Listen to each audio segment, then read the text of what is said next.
All right, welcome to CineQuest Video. On today's episode, we continue our viewing of the Kickboxer franchise with the bold, cerebral martial arts buddy comedy film 1992's Kickboxer 3: The Art of War.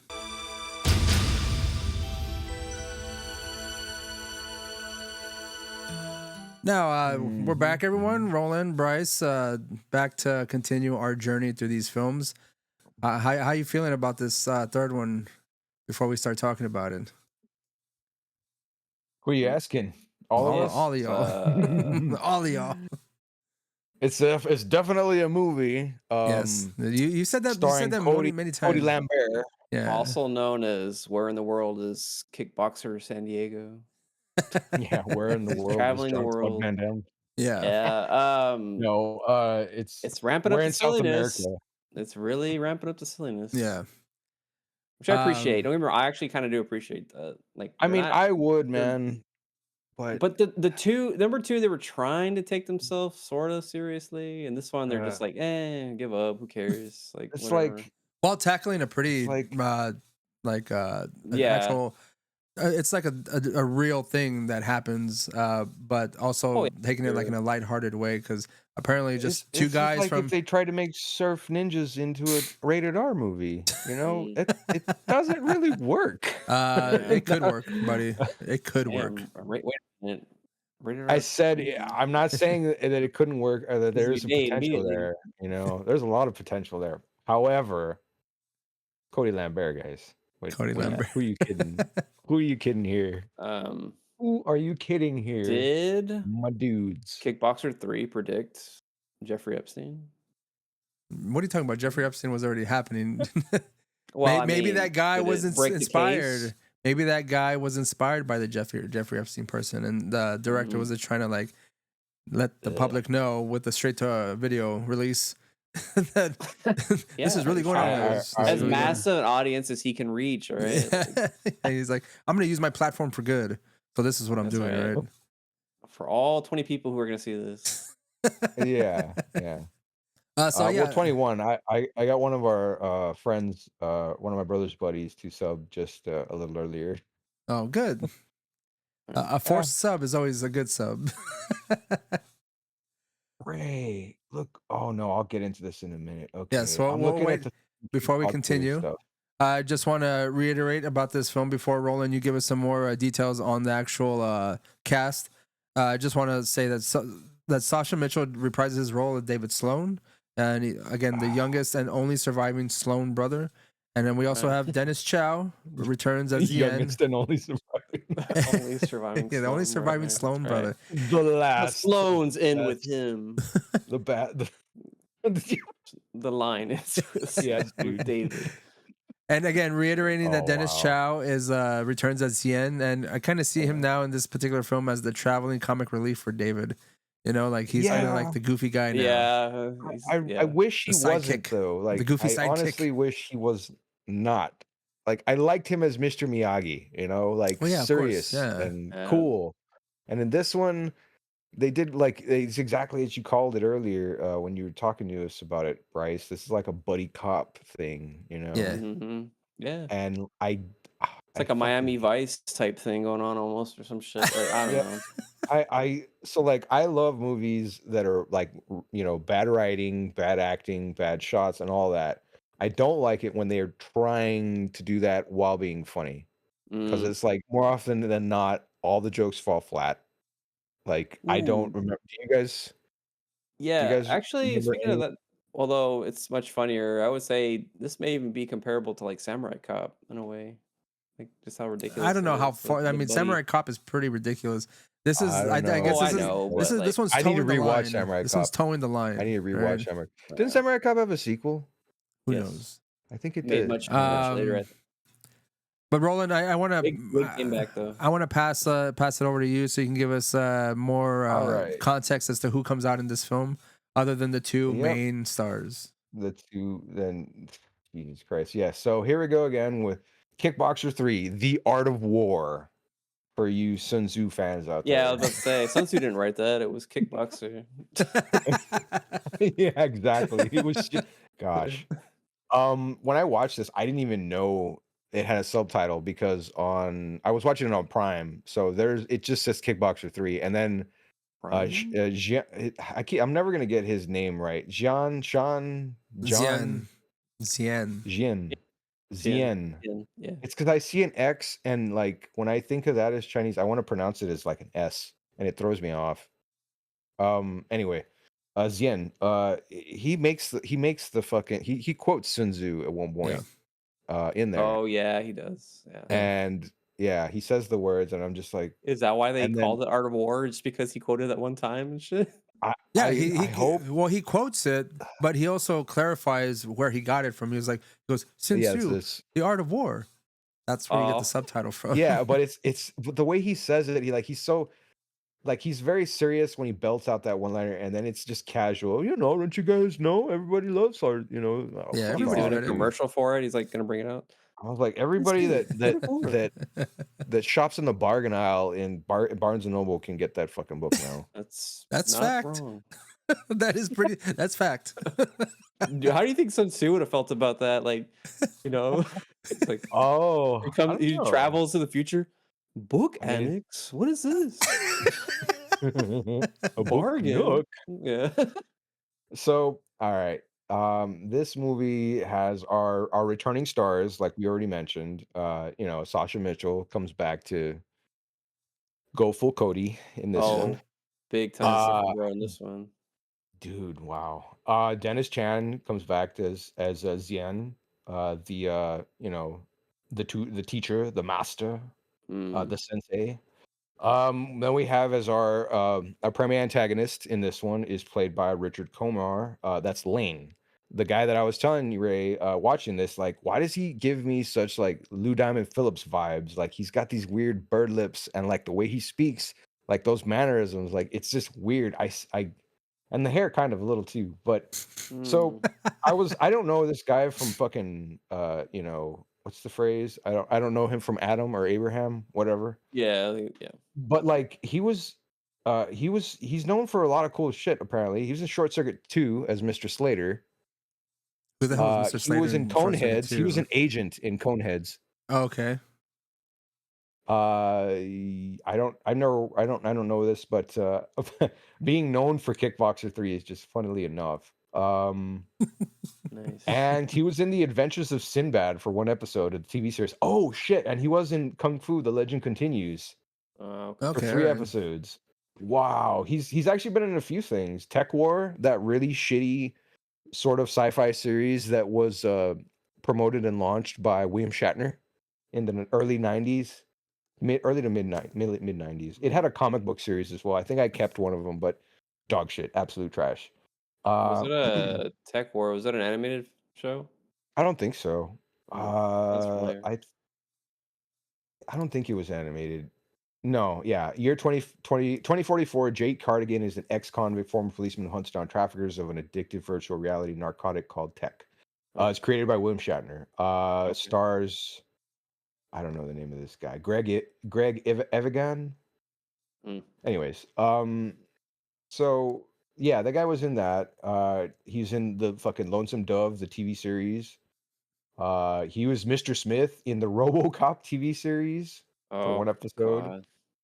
Yeah. So what you're saying, he's an accomplished actor with many respectable credits to his name. The Sinbad stand-up special. When he said Sinbad, I was like, wait, what? Yeah, I was like, Sinbad had a show? We gotta talk about this. Not quite. But yeah, anyways, all right, moving on. So he plays the villain. He does a pretty great job, actually. It took me a little bit to warm up to him, but when he starts going, good stuff. There's especially that opening scene. Oh yeah. Mm-hmm. Which we'll get to in just a minute. I mean, that's pretty much it. Like, there's the kid Marcos. There's Isabella, the sister. Yeah. The kid's sister. There's the sergeant, the cop who I could not get over this guy watching this movie. He's played by Milton Goncalves. Roland's favorite character in this whole film. A cop of all things. He's a fucking great actor. Like, holy shit. Like, he was probably the best actor in this movie. Yeah, he just had cool lines and he had he sold it really well. Yeah. There's the Lane's right-hand man, Pete. Yeah. With the There's Yeah. bracer on. Indiana Jones yeah. style. Yeah. I mean, that's pretty much it. Like everyone it's a else, pretty these are small like cast with a bunch of Did like you mention extras. the rival kickboxer guy who doesn't stand a chance against David at all in so this movie? that's that was Eric that's the one I was Martin. trying to Yeah, there you go. Martin. Yeah. Martin. hmm I don't yeah, Martine, played by Ian Jacklin. Martin. I man, I wanted to okay, no, I'll go into that when we get to it. He's the martial artist and former kickboxing champion actually. Nice. It looks like Okay. uh he was the hero in the 1994 movie Deathmatch. Let's see, what is he known for? I mean, mostly what? Kickboxer Oh, no. 3. Yeah, I was gonna say a lot of these things are just like movie shorts and things that I've probably never heard of. A lot of indie films. Blood Fist 7. Nice. Oh Holy shit! shit, Hey, 7. she was in Wow. an episode of Silk Stockings. Oh, really? Silk stockings? Yeah, yeah. He Oh, was Danny shit. Newland in Silk Stockings. That's a title I haven't heard in a long time. I remember the intro to that very vividly. Wow. Oh, this is gonna be the sexiest episode I've ever seen in my life. Actually, after Kickboxer 3, he was in American Street Fighter, which I need to see that because I know that's probably another really trash movie. Yeah, no. So I thought the guy really looked. This makes sense that he's a martial artist because like I thought he seriously looked the part. It was really funny to watch like Cody square up against this guy jacked as hell, and then you see Cody like with his You Well, made there is a reference bit of a size difference, though. He's much bigger than him. Cody's much. I'll say Cody David. taller. I'm sorry. Well, No, we can call him we know it's Cody. Cody, but We can call him Cody. Let's be yeah, real but here. we're uh, not. the It's not young a thing. Sloane, the only Sloane, Uh, he's like much. He's got a big. There's a big size difference. Roland, you I kept feel mentioning like. the fact that he had like really nice hair. Like he had like the Yes, He bangs. did. dude. It He was had nice Yeah. so hair. irritating. Like he had like 6-inch bangs hanging down, and like his hair was like fluffed out to the sides, Yeah. but it looked fucking weird because he was sweating his ass off, and then like again, it makes no sense because it's not functional at all. Like you want to tie all that shit back. Yeah. You gotta You look good grab in the onto your ring, though, hair and man. It's like kick your Brazil, ass, dude. It's a I land of beautiful people in Brazil, man. yeah, that's true. It's the land of the Brazilian butt lift. Oh yeah, yeah. It's the place of Maybe that's what great views. maybe that's what Cody was doing down there. He was trying to get a Yeah. BBL now. He's trying to get a little tuck and lift. Yeah. Yeah. Okay, so this Him is and Xian are trying to get fucking butt lifts and shit. yeah, maybe. I don't know. At one point I thought Sheehan was like trying to find a girlfriend in this thing, and I was like, no, don't do it, man. That storyline Um, could have easily fit in this movie of Yeah. like Xian trying to like he finds love in Brazil and he's like, David, you go on ahead. I will stay here. And he like gets married to this woman. Everyone comes to my land to find prostitutes, and now it's my turn to go to another land. So this was directed by Rick King. He's known for co-writing Point Break. Oh, okay. Oh, okay. All right. I didn't even know this, but Point Break had a remake in 2015. It did. Wow, Yeah. this guy's got a thing for like Yeah. surfer guys, man. He likes to direct people who He's had a lot of movies that I can see here. Nothing I recognize, so it's all pretty. Well, that's good. It's all pretty relatively unknown stuff, but I love the names: Off the Wall, Hard Choices, Hot Shot, The Killing Time, Forced March, Prayer of the Roller Boys. I don't know about that Man, one. they're just bringing you in with these like whack ass titles, dude. Like A Passion to Kill, Criminal Justice. Yeah. Yeah, some of But you these get like just name these movies after like classes in college or something like that. Yeah. Lit theory, Funny. calculus. Yeah. So the writer, I don't really know anything. I don't really have a lot of information about that guy. Dennis A. Pratt, produced by Michael D. Perizer. And let's see. The King's Road Entertainment. Yeah, yeah. I was trying to see if I could find the budget. Here we go. 5 million was the budget. That's not bad. I was honestly thinking it'd be like 3 or so. Most of that was getting them and the crew to Brazil. That's what I was about to fucking say, man. Yeah, like it's all spent on travel. Travel and like getting their equipment out there and everything. Yeah, they and I'm pretty sure they Sasha Mitchell and Xian, they were like, we need to get into just the finest hotels. Like we can't just sleep on the beach, you know. We need to be in a nice hotel near the beach. Yeah. And I'm pretty sure Sasha Mitchell was probably buying prostitutes also. I'm sure. I'm speculating, you know, like this is just an opinion. This is not fact.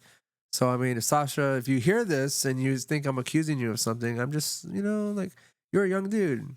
You're in Brazil. A bunch of beautiful women. You're also an asshole. Well, Ray, he's got to keep up his martial arts skills, dude. How else is he going to practice? He's got to work on his horizontal technique. Yeah, the horizontal ballet. I don't know what to call the horizontal ballet. Yeah. It's safe to say, guys, that this is the first time you're watching this because it is for me. Right. You guys see any of these covers in the video store by chance when you were younger? I know I saw up to like part 3. I didn't see part 4 at all. I feel like I saw part 3 only because of how weird and goofy it is. Like, have you guys just seen, like, why is his right foot look like it's twisted around? They've been using that same image. He's got the left foot out. I don't know if you noticed this, Roland. But the right one is doing some weird, like... They are using the same image over and over again on various posters and stuff, and I'm pretty sure someone... they didn't have enough money after the budget was blown on the travel expenses to get some kind of person who knew how to do, like, some kind of, like, photo manipulation, so they just kind of, like, pasted shit together regardless of if it was anatomically correct. So this is what you get on the poster. They got you grab the foot from that cover and then that head from that cover. You spice it together. They probably just pulled this from a clip from the movie or whatever and had a guy do a really shitty job of trying to fix up a blurry image. Yeah, but that's what I'm saying. Not what it looks like. Yeah, you're right. But I was just looking at it and like, what the fuck am I seeing? Like, I don't know why. If you've seen the cover or the poster of the film, you see Sasha Mitchell with like a machine gun, making some kind of real pissed off, almost Rambo face. You know, this is his time to be Rambo. Fierce gaze. But funnily enough, like, it was kind of awkward to see that because it's a kickboxer movie and you see him with a machine gun. Yeah. It kind of like, dude, this is all blasting people away in this fucking movie, dude. Yeah, it's like with no hesitation. Where's the boxing? Where's the shit? We're kickboxing with bullets, guys. What do you mean? Yeah, Xian and David seem so comfortable. They seem so comfortable, like, just killing people. Yeah, dude. Which is so strange. Xian does the fucking ghetto ass. Yeah, dude. With the revolver, too, man. With the fucking revolver. It's like, that's impossible. That's cool to watch. Shooting through the glass. Imagine if he tried to shoot like an actual revolver, like he just fucking whips his hand back. Yeah, that was so weird. He like pistol whips himself or some shit. Like, oh man. Yeah, it was weird to kind of see that. Very funny. It was very strange to see that. And strange. Yeah.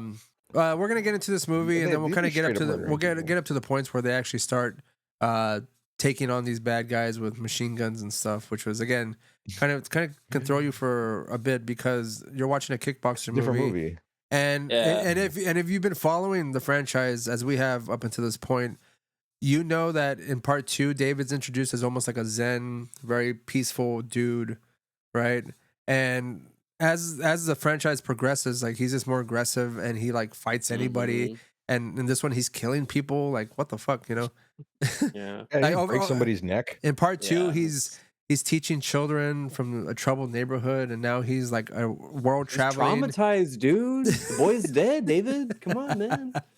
Let's set him off. Now he's a world traveling kickboxing champion who apparently turns mercenary whenever he feels like it. Like it's just pretty strange. But back to the movie, we're gonna get into it here. So I'm gonna go with the opening scene of Kickboxer 3. We have a woman running through the jungle in Rio, and she's being chased by a man with a machete. She gets caught by, was it Pete? Peter. And also Frank Lane, the main villain of our movie, basically takes her back to their lair where there's a bunch of girls that he's been like hiding out. They're pretty much sex slaves, is what they are. Yep. And to make an example of this one who escaped, he pretty much just blows her away, like right then and there, like no hesitation.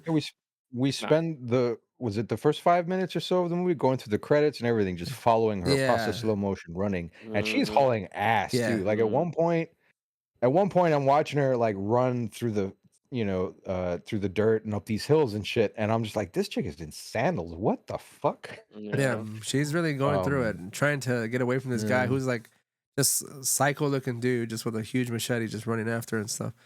I mean, at some point or another, you think like he's not gonna. There's no way they're gonna open the movie with just like a blatant cold-blooded murder, especially in a kickboxer movie like this. And sure enough, the guy just points the gun right there and in cold blood just blasts her in the chest, kills her in front of all these girls, just to make an example of her. Holy shit! And then now we get the next scene that we jump to is Yen and Cody, aka Sasha Mitchell, aka David Sloane, on a plane. We see that Xian is a little uptight because he's always he's nervous to fly, and we see that David Sloane has gone full Cody Lambert in this one. The voice as like really he's just he I think he forgot he was not on Step by Step. He wasn't on that fucking set, and now he's on Kickboxer, and he just like did not change his voice at all. Dude, he does the like the lean, he does the like the head tilt. He's just you're afraid of flying. Oh man, but he does that. Like the worst. He does that little laugh. It's the worst Bill and Ted fucking like imitation you've ever heard. Yeah, but like the fact that he does that laugh, which is the same laugh he does in Step by Step, he goes like, ha, no. like after he speaks, like he's goddamn Tommy Wiseau in the room. Yeah. Oh, good point. Yeah. Man, Rio de Janeiro, huh? This is beautiful. Yeah, but that's quite a different tone from what we just saw, like a cold-blooded murder, to these two seemingly like being a buddy. Yeah, it's like. You think they were trying to be Lethal Weapon with this or something? Because like it just seems like they were never able to pick a tone for the movie necessarily, and like they never went in any direction good enough to make it like an actual full action movie or an actual full comedy, or like they just tried to do all of these little things, and it just came off as kind of, I don't know. It just seems like everything was very weak in that sense. So in the next thing that we get to, we have David and Xian eating lunch outside in some restaurant. And we get introduced to Isabella and Marcos, these two homeless kids who obviously they live on the streets. And they pretty much work together to steal Xian's camera. David then chases Marcos down the roads and alleyways and stuff like that. And that goes on for a while, like a little bit. And then finally he comes to a point where he's kind of like blocked off by a wall, and some locals try to like fight David, and David obviously shows his little skills again, kicks these guys' asses. He beats up some bums. Some dudes beats up some old dudes, man. They weren't that old, but they were kind of up there. I don't know, dude. Like that one guy looked like he must have been in his 50s or something, like late 50s. Yeah. I don't know. He was drunk too. He was drunk. I think. Old to be getting in a fucking fight, dude. Like in a movie, like what are you doing? And yeah, he just beats the shit out of them. Yeah. Not even.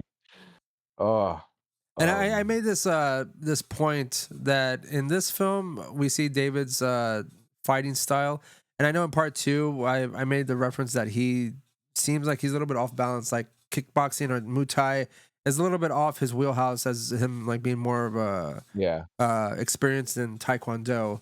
But in this one, I think he probably trained a little bit more because he has that kind of like classic kickboxer stance, where he puts his fist up like this. Yeah, you and put he like your hands up. And like he has more of the knee, those knee moves and shit like that. He's using his knee more often. I was like, this guy trained a little bit more to try to get like a more quote unquote authentic look to his fighting style. I mean, you can tell he's in better shape. He's got better balance. He's better. He actually can sort of throw a kick. They're not the best. Not the best. No, not at all. By any fucking means.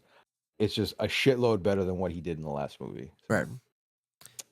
So David confronts Marcos. He gets gets Yen's camera back, and basically they befriend each other. Isabella, Marcos, David, and Xian kind of the kid that pulls a switchblade on him. Yeah, he says he's gonna kill him and stuff like that. There's this whole little back and forth between them, and it's kind of the way David seems to approach children. Even in the second one, he's just like, "You got an attitude problem, man. Like, chill out. Like, chill out. Fuck off, idiot." What do you mean? Yeah, I'm the not kid, stupid. The kid who is of like a Latino type. The same kid was like Latino in the other one too. Like they have like all these like attitude, a lot of cursing at him. They got a mouth on them, but David's just the white savior who comes in and just like, God, you got chill. This one has to have. Right, man. This kid has to have the dumbest backstory, though. No, we get you in my awesome hotel I'm in. Yeah. What do you guys remember when it's Marcos, right? He's talking about how like, because Cody asks him, he's like, "Where's your parents?" And he's like, "Well, our dad's in jail." I'm like, why? And then for some reason he starts speaking in broken English. Like his English was all right at first, and then like he starts to, "Oh yeah, my dad, he go to jail because he took the sausage. He took sausage." Oh, we'll get to that story in a minute. All right, we'll get there. We'll dive more deep into that conversation of like that particular story, because that was also something I wanted to bring up. Right on. So basically, like I said, they befriend them and they kind of proposition them to kind of show them around the town because there's dangerous people out there, and Marcos tells them like they could be robbed and all that kind of stuff. He's gonna show them all the best places too and all that. So yeah, so I mean, this is where the movie's going, where these two adult men befriend these homeless children and and give them money to kind of like get them to stop, like, I guess, and mind you, they don't clean them up at first.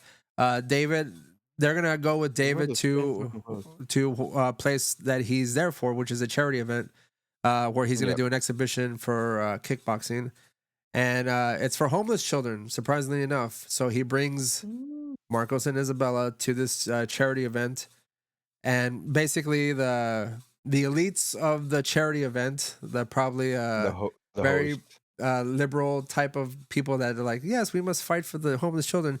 Don't get them close to me though. No. They immediately get him out of there. They're like, yeah, go give him a bath and give him some food or some shit. And like the thing is, they say they're speaking to each other in Portuguese. Cody doesn't understand a fucking word they say, so he doesn't know that the lady is talking down to them, like she's being condescending. The kids know, of course, but yeah. So I mean, you kind of expected that. Yeah, of course. Yeah. I didn't expect these people to kind of be like, oh, that's fantastic that they're here. Let's parade them around so everyone can be uncomfortable with the smell and how dirty they look, Yeah, and that sort of perspective or whatever follows them around. We'll get more of that, like, as the story goes. Like they meet the sergeant and he talks to them more about life in Rio, that kind of shit. So it follows a trend. From this point, we have David performing an exhibition, and there's this local fighter who is gonna fight this guy, Eric Martin. And turns out that this Martin guy is a dick, and he's the actual fighter who is promoted by Frank Lane, the antagonist that we met in the very beginning of the movie, who killed that girl. Right. And this, unbeknownst at the time, right, yeah. Like, so Eric Martin pretty much goes further than the exhibition allows, and he like beats the shit out of this person. And apparently, that Eric Martin was actually scheduled to fight David in a later fight later on that week. and basically he's just like showing off his skills to David while this poor fool gets like the brunt of the beating and stuff like that. Yeah. You want to try that with me? Come on, bro. You're gonna try it with me. David, wrong place, wrong time. Yeah. That kid needs a beating. Well, that's what I'm saying about David is that like now, like in part, if it was David from part 2, he would have just been like just taken it back and just like backed off quietly. But this David is like ready to fucking fight, you know. Again, you said he's traumatized, so I kind of have to take into account. I forgot about that.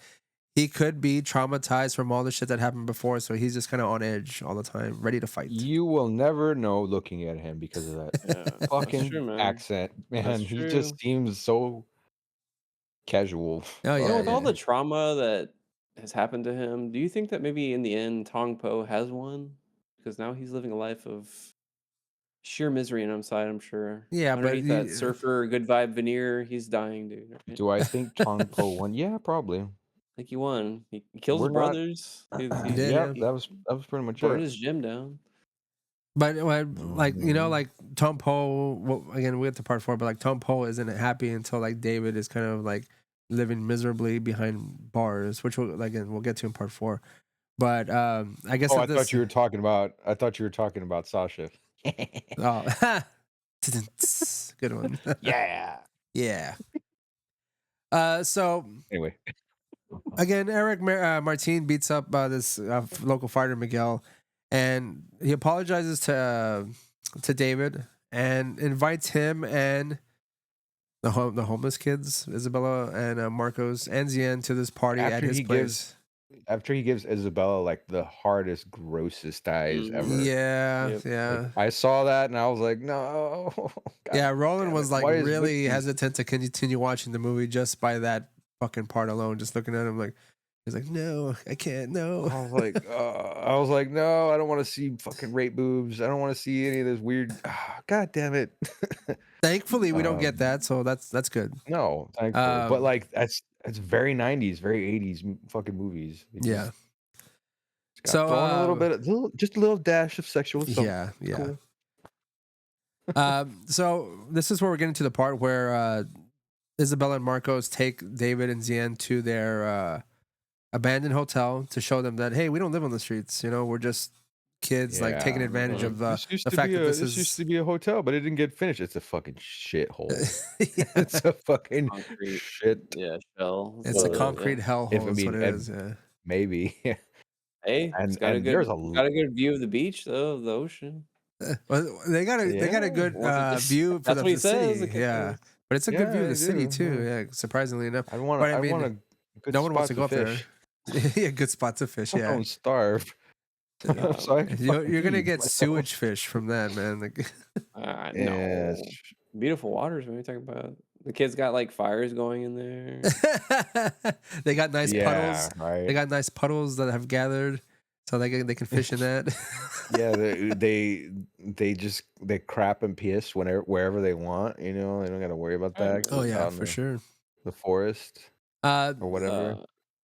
This is where I want to bring up, Roland, the story where David asks Marcos and Isabella where their parents are. And then Marcos proceeds to tell David and Xian that their dad's in jail because of the sausage. Roland, do you want to like go on and like talk about this fucking story? Yes, because it's confusing just for me to talk about it, how this sausage and like money thing like kind of intertwine. Because this kid says sausage like every other word in every other sentence, and it's just like, shut up, man. And I don't know, it's weird. He's sort of speaking normal English, and then at one point it just starts like it's breaking. He's like, yeah, sorry, my father is in jail. Because he took the sausage. He took the sausage. The sausage, and he was gonna pay the man. He was gonna pay the man back. He went to the bank to get the cash, and he came back and the man called the cops, or he called the police, and we couldn't get back the sausage. And I was like, what? How is this a fucking conversation? Like, how's this dialogue? I think from what I gathered is that like he stole a sausage but went to rob a bank to get money to pay the guy. Or like I don't know if he robbed the bank. Sort of like, sounded like he got money from the bank and then he went to pay the guy but the back. guy called the cops on him and then he's like, and the sausage and then the sausage and then he sausaged honestly, up. I He think went to that this jail, fucking dialogue is so bad that I swear to you, I remember I was watching this with Ray, and I don't know if you remember when I told you, man, but like when the kid finished the story, I could have sworn he said it like he was trying not to laugh. Like he was like, like I could swear like he had like a little probably was trying not to. because it was the dumbest. I wonder if the director was dialogue. like, I got 2 points for you, kid. Like, you need to just, you need to have a sausage and money. Go. And the kid like improv like various versions, and then all the cuts kind of like just edited together to make this fucking story. Maybe that's why he had broken English, because he was. It's all just different cuts from various takes of like a sausage money story. So I don't know. Sausage and money story, yeah. Like they didn't write that part in. They're just like, improvise, kid. Yeah. You go, we're already over budget. We need you to just improvise this one scene. Yeah, like we so couldn't we can pay get a writer nice... to like write the scene. So could you just think of something with sausage and money? The writer is, I don't know. The writer, he's in good stuff. Like previously, he's like in a lot of like one episodes for like fucking the A-Team, Knight Rider. Well, Roland was in Magnum PI. Roland, just to quote Elon Musk, not everyone's gonna bat 1,000. So he was in Night Court, Ray. Oh, good, perfect. Hey, yeah, he's don't make it seem like I like Night Court. Everybody loves Night Court. All the episodes had some kind of sausage-related incident.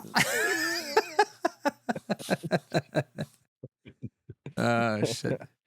I was trying to find some information on the writer, and that's all I could dig up on the guy. Because I don't know what the fuck they were thinking. It is just. Well, he's okay in Ray's book. Ray loves. Maybe you're right, Ray. Maybe true, they just improv that whole goddamn. I'm telling you, he probably did different takes on a sausage money story, and they just edited them together to this like garbled nonsense. All right, where it makes no sense. We got Tom Green to come in and be like, "Daddy, do you want some sausage?" Yes, Daddy, do you want some sausage? Wow, I haven't heard that shit in a long time. Holy shit. All right, so after this story, we have David, Xian, and the kids they do like this whole Pretty Woman kind of thing where she's trying on dresses and shit to kind of get them new clothes so they can go to this party. And Xian is apparently the fashion icon that he knows better and best for these young people to. He's hip to the scene in Brazil, and he knows what these young kids want to wear. Come on, man. Yeah, he's hip to the scene. That's what it is. Like, he's like, no, that was funny. That was pretty funny. So they go to this party for that's being hosted by Frank Lane, and Frank tells David and Xian the story of his successes and triumphs in Rio and how, and I mean he tells it in a very creepy way. You tell like he's got some like really backhanded shit going on. Like he doesn't seem legit at all, just in the way he tells the story. And Frank propositions David to move to Rio to take part in what he says is, it's the Wild West out here, David. Like pretty much anything goes. It's just a loser's story. If you ask me, the way he fucking puts it out, he's like, this ain't bad for somebody that never graduated from high school, is it? I'm like, fuck you. Yeah. He's like, anybody. I'm trying to get my GED out here in Brazil. Anybody who's white with $500 can make it out here in Brazil and make millions of dollars. As this continues, the young woman asks David, because Marcos is going dancing with these young girls. He brings a girl over and asks David to dance. David is kind of reluctant to dance because he doesn't believe he can dance well, because he's a lover. He's like he's a fighter. He's not a dancer. He's a fighter. He's not a dancer. He's a fighter, not a dancer. So he splits. Like, no, exactly. Yeah, he couldn't he's shy, dance. Guys. He's not confident around the ladies. The dancer of the family. He's got 2 left feet. I tell you. We all know like the picture. We all know the middle child. The middle child, Kurt Sloane, is the real dancer in this whole outfit here. All right. Eric couldn't dance. I mean, it ain't the eldest, that's for damn sure. No, No. Eric Sloane was terrible. All he had was like moves that go. Yeah, he's not gonna do anything. He can spin in place. So Jean-Claude's like the most successful middle child in Oh history. yeah, for sure. I mean, he was the most. He was the best fighter. He was the best dancer. He was better in shape. most people ever wear. Yeah, he was better than they all ever wear. So better than they ever wear. He does the full splits. He can do splits. Yeah. Yeah. But so this woman asks David to dance, and like since he refuses, this big doucher dude comes over and slaps the shit out of her. Now David's got to go up and protect her and kicks his ass. Like, oh, cool! I can do this. Yeah. I can't dance, but I could totally kick his dick in. Yeah. Yeah. And I mean, you see that coming a mile away. Yeah. You're he's just got to like, fight oh, somebody at some point. And then here comes some other guy, like, right, of course. I mean, at some point we got to have like little segments where David shows off his fighting skills, because obviously we're going to take up a huge point later on in the film where he's not fighting at all but shooting people to death. And so like we got to get some more like little fighting bits in there, So Isabella and her brother go back to their abandoned hotel because why? And they're like telling all the homeless children of they're regaling tales of like of all the luxury that they've just experienced. And then it's so nice, guys. Everybody dresses so nice. And, right? They're all so nice, and people beat people up if you don't like cave. What's going on? Like, what clothes are, guys. Yeah, so we have as they're telling the stories, these dudes come in and kidnap Isabella. And then Marcos goes back to the hotel to where David's staying at to kind of like with his knife saying, I can't protect her or whatever. I can't remember. And basically this is kind of where it starts, the adventure of trying to rescue Isabella. And like Slaughterfest. The movie kind of picks up a lot faster at this point. That's when like things start really like going on. So taking a darker turn. Hold on, my mom's like yelling at my dogs and shit because they're just like running around and shit. Oh, okay. So on this scene, they go to the police, and this is where we're introduced to the sergeant, where it's Roland's favorite character in this film. It's good, man. Yeah, everyone remember what the sergeant tells them about Isabella? Oh, jeez. Basically, she's fucked. He tells her, or excuse me, the sergeant tells Sasha just that, like, well, firstly, Sasha starts giving him attitude. He's like, when are you going to hear back? Or when am I going to hear back from you? Like, I need to know. And the sergeant's like, look, you'll hear back from us when you hear back from us. And he opens a drawer. He's like, we'll take care of it after, all of these, we take care of all of these. Yeah. And then so I thought he was going to end it there. He actually calls Sasha over. He calls Cody over and is like, look, man. And like he levels with him, which I was just like, what the fuck is going on? Like, why do they give these guys, like, why does this guy have good lines all of a sudden? Like, I don't understand. But yeah, he's telling him about life in Rio. He's like, look, these things happen. This girl, like, she's going to get picked up. She's going to disappear. Nobody cares. Like that's just life here, guys. Look here, you damn American. We got two things here. We're really good at dancing, and people go missing all the time. Yeah. You go, and if you don't like the culture, you can go back to America. Like, go back. Yeah, go back to American tourists. Yeah.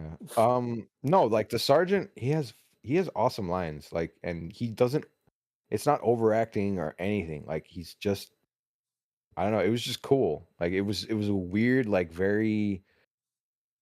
Tense, somewhat tense, but also kind of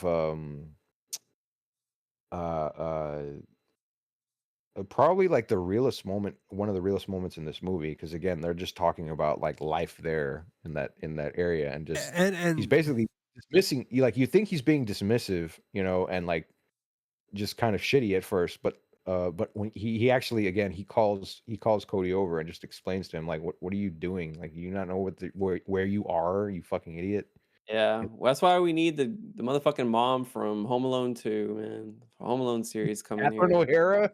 Yeah, because I remember that's the same shit that happens in Home Alone 2. He tries to tell him, "My kid's lost," and the cop's like, "Yeah, whatever, bitch." And then she's like, Yeah. then he's like, "Well, do you have kids?" He's like, "Well, yes, ma'am, I do." And what would you be doing if you lost? That's what she needed to be fucking there to fucking straighten his ass out, dude. That's what I mean, but yeah, that's also a mother. Yeah, I know for sure. Yeah, Getting between a mother and their kid and Cody and because I would totally be there with you. Like I would absolutely not fuck with Catherine O'Hara at that and moment. as we've Get the fuck out of as here. we've been explained earlier in the exposition, they have no mother, so there you go. So I need some clarification on this point because I know from the police station they go to the strip club. Is that what happens? Oh, I almost forgot about this scene. Where else do you go after the police station? But Man? I was kind of curious because I don't recall like how they got from the police station to the strip club. I forget. Someone gave them some information. I don't remember who though.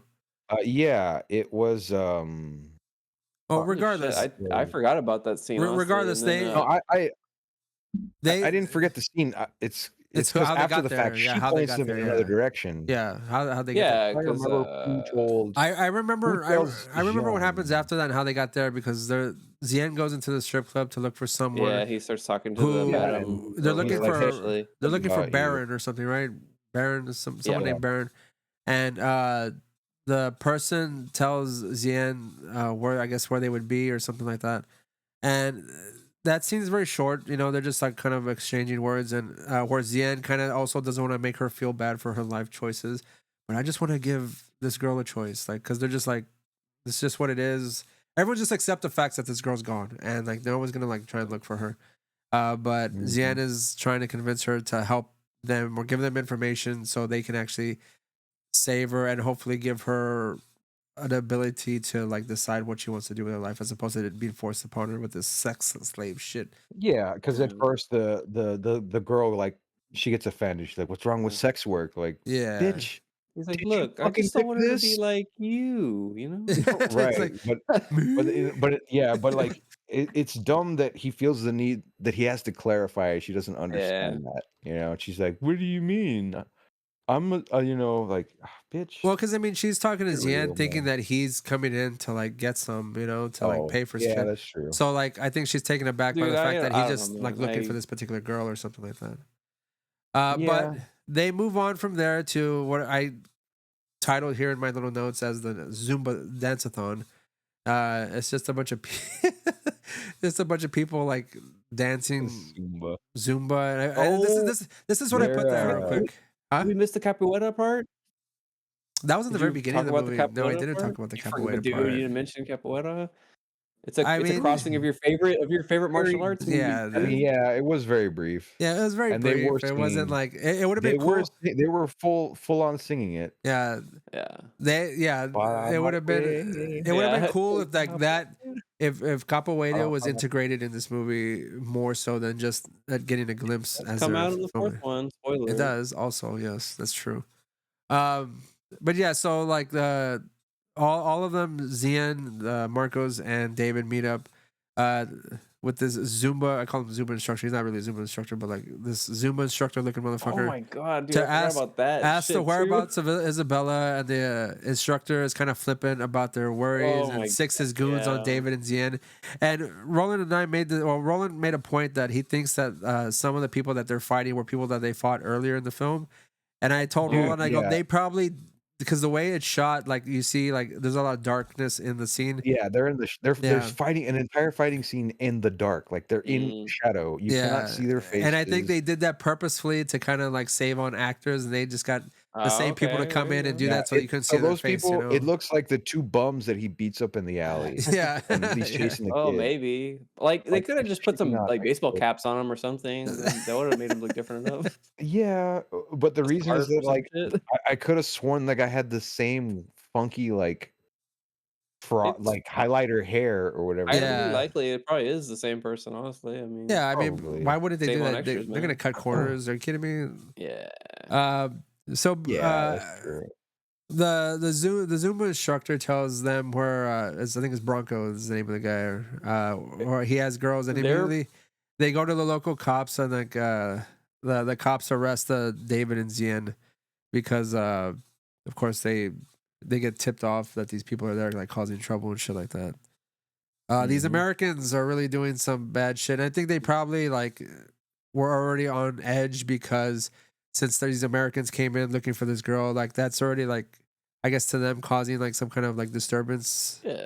So like they're already like waiting for them to kind of go and cause more trouble within the city.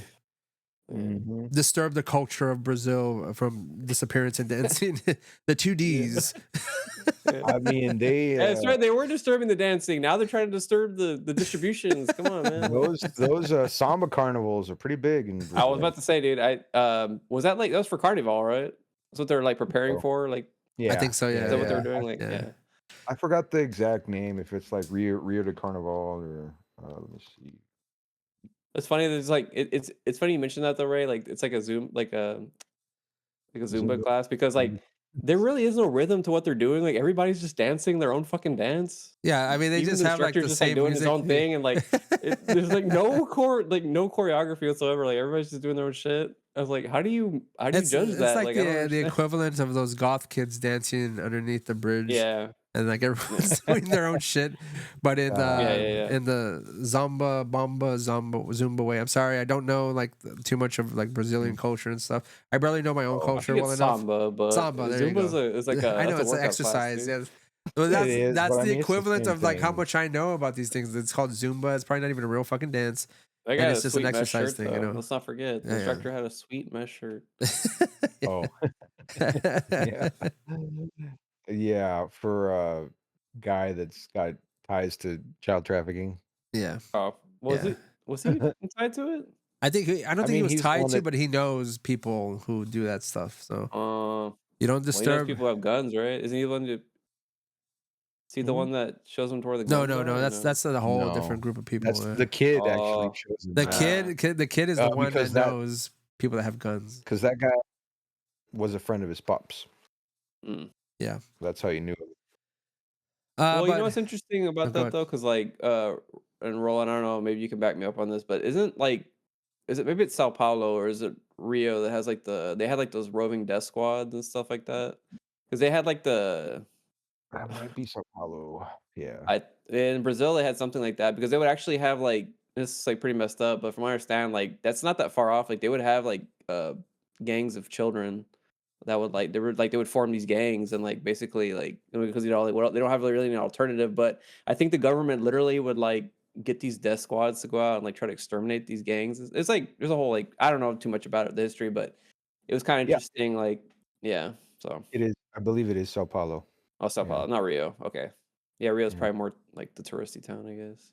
I think it is, but that doesn't mean that it is like. Well, I know. I mean, you got to be careful. Period. But as a tourist, but I believe you're referring to Sao Paulo. Sorry, a little side note there. Oh no, I was wondering if Roland was going to give me any more background in that. No, that was it. Okay, cool. So another quick side after they get arrested, we have Frank Lane. We're at Frank Lane's place, and he has a doctor who's checking on Isabella to make sure she's a virgin. And Frank Lane, being as creepy as he is, basically is telling Isabella that don't worry, no one's gonna hurt you. And then immediately after that says, "Oh, you're gonna make me a lot of money." I was just like, dude, what the fuck, dude? Like, no one's gonna hurt you. No one's gonna touch you except for me. Yeah, and everyone else that pays for it, like fucking creeper. Oh, so gross, dude. And he's. Go ahead. He's a good actor. Holy shit. Yeah, he's a piece of shit. He plays a scumbag really well, for sure. So we go back to the police station where David and Xian are locked up, and they say that a friend has bailed them out. And I think Marcos went to Frank Lane or something. I assume that's what happened. And Frank Lane bailed them out. And at some point or another, as they are driving in Frank's limo, he's basically propositioning them like if they want. He's propositioning David to like continue on with the fight, Take a dive. but take a dive. And we all know David Sloane does not take a dive for no man. Hell no. Hell no. Fuck No. that shit. No Sloane's ever gonna dive. The Sloanes don't dive. They die. They Sloanes don't die. Yeah, they die. They don't die. They get murdered off screen. Yeah. Just like this guy. What? So basically, they've already, that with that alone, they insult Frank Lane, or Xian does. Says it smells like sewage in here. Like the tone is shifted in this car, kind of thing. And it's like, doesn't the air is changed? Oh, the air is changed in here. Like it it smells like raw sewage. Bruh. Yeah. So they basically cut ties with Frank Lane immediately. So they're already on bad Kicks him terms out of with the that car guy. right there in the middle of the Yeah. street, dude. Mhm. It's like, what? So they go Okay. back to the hotel. They eat. Marcos grows impatience and demands action from them. They're like, we need to get our energy up, bro. Like we can't just like go out and do stuff. We need sustenance. So basically, Brave sustenance. yes, Marcos, after they finish consuming their food, Marcos takes Xian and David to the underbelly of Brazilian Rio to find some artillery that they can use to go and try and find Isabella. Which is, again, this is where like things take another turn in the Kickboxer tone.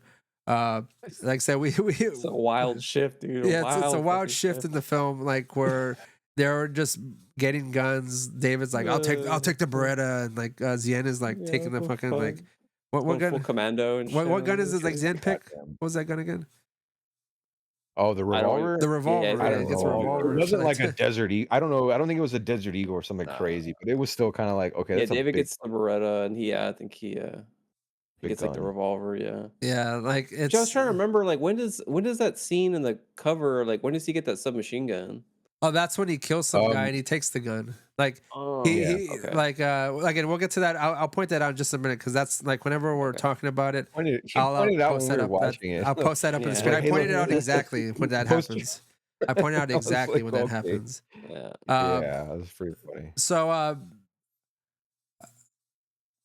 Frank, where am I going right here? So they go get the artillery, and Frank is making deals with some woman for. Oh yeah, Frank Lane is talking with some woman about like how they're gonna like utilize Isabella for their businesses and their clients and shit like that. Like real scummy shit that they're talking about in front of her. And basically, as David and Xian, we cut to David and Xian kind of coming up in a car. They're intercepted by the cops at this Bronco dude's place. Because they said they got word that there's some Americans coming to him to like cause trouble and shit like that. And he's like, "Well, I saw some Americans over there. I saw some Americans back there, bro." Again, this like I was seeing that scene. I was thinking the sergeant was going to turn him away, and like no, he does the same shit as he did in the last scene the sergeant was in. Like he has a few lines, and then you think it's over, and it's not. Like he's actually like fucking helping him. Like it would be, it would be really. What does he tell him? He's like, I would say such a pig would have 7 men protecting him at all times. Exactly 7. Exactly 7. Yeah. You should. And what does he tell him? He's like, yeah, if you see that guy, we're gonna wait here for him just in case he comes. And but it's not you, right? So whatever. See you later. And like. So I love that whole exchange. It was just cool. So basically they go in through the back and they're sneaking in to the coastal compound, and then that's immediately when the gunfight ensues. It almost seems almost like they walk up to the front door, dude. Yeah, but it almost seems like this part of the film seemed almost commando like, because they get their guns and stuff, and they walk up, and now it's just bam, bam, bam, bam, like it's just crazy good shots. Well, he doesn't kill the first guy that we know of. He incapacitates him, but it's kind of funny because like it's like you said, the tone shift is fucking wild because they just like take life with no regard. Like it just has fucking David been killing people this whole time. We don't. Right? When the fuck? Like they're just blasting people away and shit. When did Xian learn to use? They have no compunction about fucking murdering people, dude. They're looking for all 7 people. It's like that's 6. I was like, where's the 7th one? Crack shots too. Like, what? Yeah, what the fuck is going on? Wild, dude. Yeah. There's and again, no hesitation. There's a specific scene whenever David goes he's in the house and he enters like the kitchen area. and that's when he shoots this one guy, or like he does something with a guy, and like this other guy comes, he starts shooting that guy, and all these people die. And again, that's when he shoots this one guy who has like the machine gun, and he runs up to the guy, leans in, picks up the gun, and literally does that. The poster scene, he does it right then and there. Yeah. And I told Roland when we were watching it the other night, I was like, it's right there. That's when it happens. Like, you were the fucking oh my god, the meme or whatever, the fucking Titanic guy. What's his name? Oh, Billy Zane? No. Oh my god, I forgot his fucking name, dude. Way of the Wolf. You fucking wish Not you Billy Zane. Guy who doesn't date anybody over 25. Leonardo DiCaprio. Leonardo DiCaprio. Were you like the fucking meme where he's like, yeah, you were like that? Oh, yes. And you were like that when he was like this. You're like, right there. Yeah, that's it. That's the poster. That's right there. And I made it. God, I could not forget his fucking name. You go back and watch it. I timed it specifically. I wrote a note down that says at 49:30. That's when he makes the face. Right, we're 49 minutes into this movie, and right now, again, there's a tonal shift where they're just killing a bunch of people and doing it so flippantly too, because they're almost making it a game. He said, "I killed this many, you killed this many. That's 6." Yeah, you know, like, I'm just like, what? It's so weird. We gotta make sure we kill all of them. Yeah, let's get them. Like, it's just so strange. That's where you get like that's why we call it like this buddy comedy kind of thing that's going on between them, because like they're just killing people, and again, no reaction whatsoever that they're just killing all these people. Like it's not even like a thing to them. They're just like, oh, like it's a video game. It's a fucking video game that they're killing all these people. Anyways, and I made it a point too to make a note that we did talk about it earlier, that Xian, whenever he's shooting his gun, he does it fucking like gangster style. Yeah, sideways. Yeah, he saves David. He's like shoots through the glass. Yeah, he like through the fucking window, man. I love that too, right? It's just so strange. It really is just so strange. It just yeah, fucking weird. So I made a note after this. It says after their killing spree, it is revealed that David and Xian, that Frank is the one that could have taken Isabella, and David is shocked. Like they didn't put two and two together because of this other person, you know, because these rich fucks that are in the house basically name Frank Lane as the business partner, and they're just like, what? What? So they're all shocked about it. Yeah. So this is when the movie takes another turn, where we get, and I think Roland, you specifically said that this is probably like your favorite part when they do like the flip on the training montage. Normally before a fight, we have a training montage seen this in a movie where they are our protagonist is like training with the music behind him and trying to get the strength up. But since they go they go to Frank Lane's place, and Frank Lane basically says he's gonna kill Isabella if David doesn't fight, and David's just like, yeah, sure, I'll fight, like whatever. He's like, but you need more training. And then this is where like he basically is quote unquote training him more to exhaust him. Basically hazing him. Yeah, so he is not equipped or properly prepared to fight Eric. They make him run up hills. Eric like, Maritime. But why do all that though? Just like fucking bust his knee or something. Like why make him do all? Well, because I think evil. Yeah, well, the guy specifically, I think he specifically wanted him to like actually fight and lose without like really like definitively injuring him, where like he cheated, because the guy's also placing bets. Frank Lane is taking a bet on David, so his way of cheating is making him just tiring his ass out. Because I mean, he's the guy. He could have killed him actually, because he threw him out in the middle of the fucking ocean, and he had to swim back. He didn't know if he was going to make it back. Right, that's true. But that could also not be his fault, because Frank Lane made a bet so egregious that he could lose his house and lose everything he owns, because the guy who agreed to do the bet with him was basically saying, like, the bet that you want to do is kind of like small potatoes. It's for like the poors. If you really want to, Kickboxer won. You want to bet with the big dogs, like you. You put in this bet, and basically Frank has to put in everything that he has in order for David to lose. So yeah, $1 million. $1 million for 1 Dumpo. million. Why make billions when you could make millions? I really need to get a soundbite of like Freddie Lang going Zen Chow, like when he gets really like scared, like John Claude's being cheered by Zen. That's funny, dude. I really liked this montage. This was like this weird reverse like gauntlet that they had him running. Just because I haven't seen a movie like that before that does that kind of shit. And yeah, it was just a very fun, like just twist on its head moment. Yeah, so we'll go down what exactly David has to do. I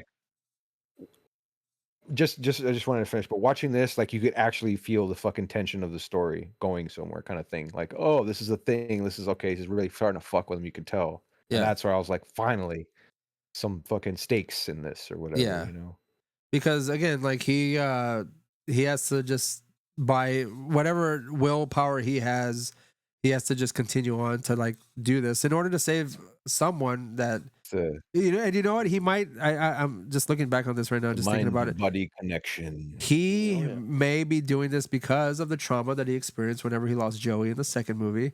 So he's gonna like fight for every bit he has to save this one girl because Joey died so abruptly. That's right.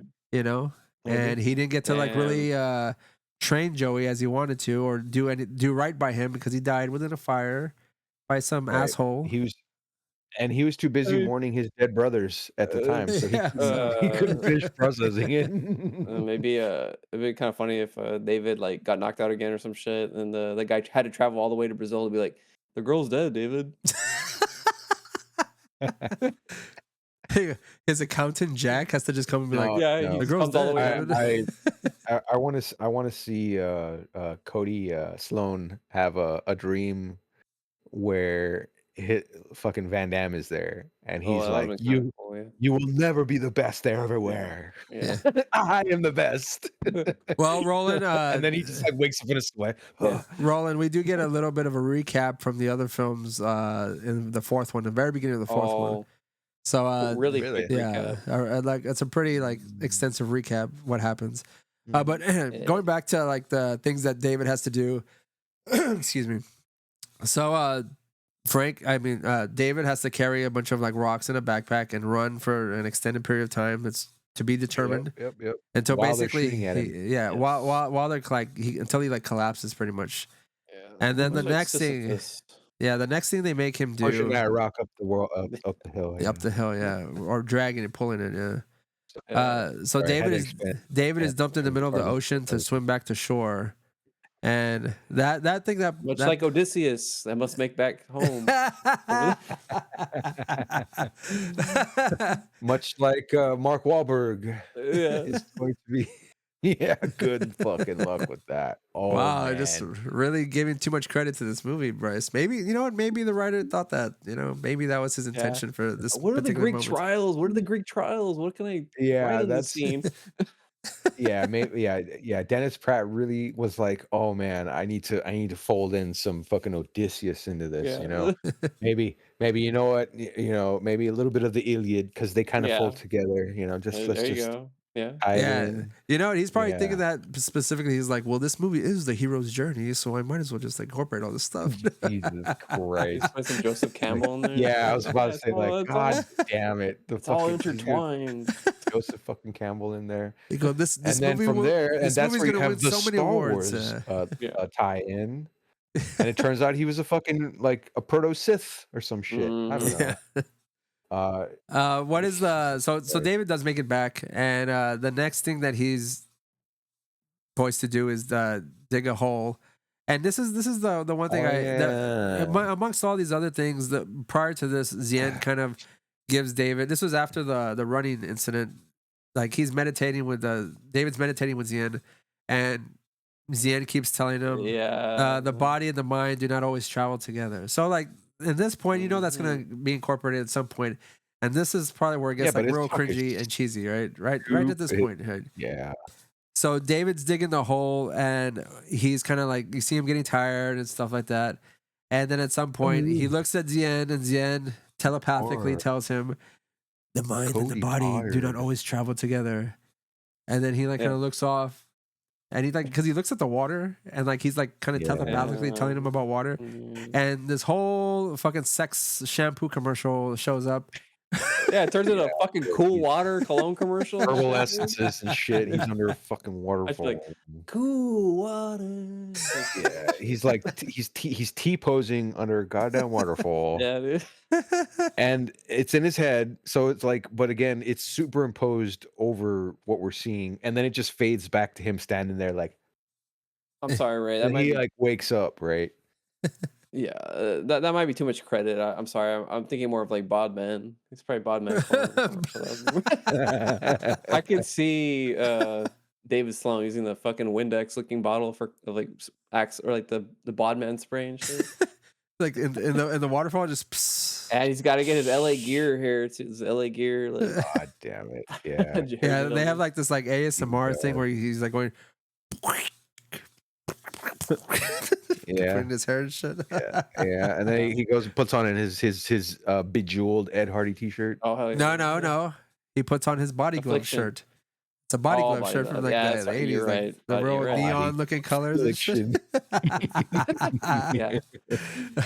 Affliction would be just as good. Yeah. And the fourth thing that they do to David is that they drag him through the water behind a speedboat without skis, so he's pretty much just like being dragged. Yeah, he's just getting.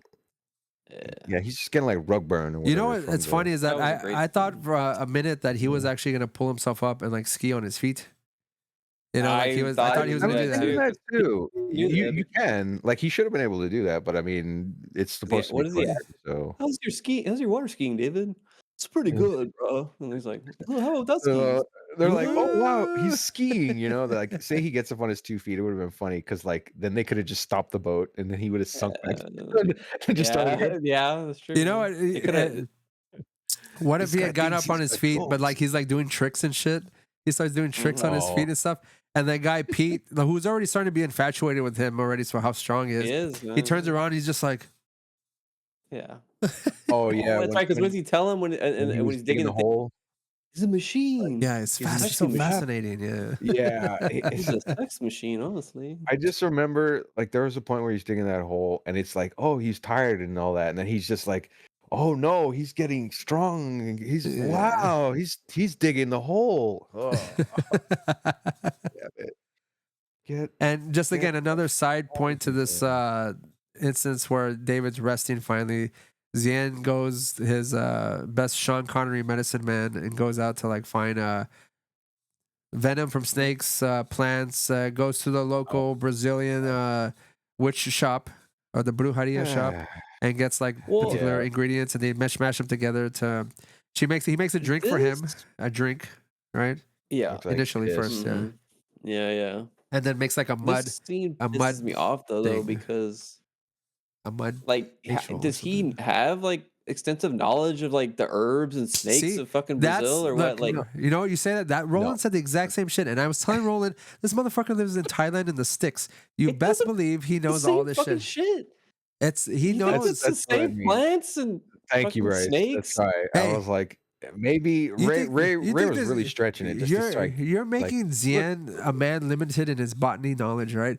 This man knows shit. You know, this man is wise. He's never been anywhere outside of Thailand, dude. I'm telling you, he's scared to fly. He's never been anywhere. He's going there and that's the lady. You got any ginseng and fucking rhino horn? She's like, what are you talking about? What about yak penis? Oh yeah, sure, right over here, Al 3. I personally believe that Xian has. I mean, the man's he's a man of knowledge and study, right? He got Tylenol.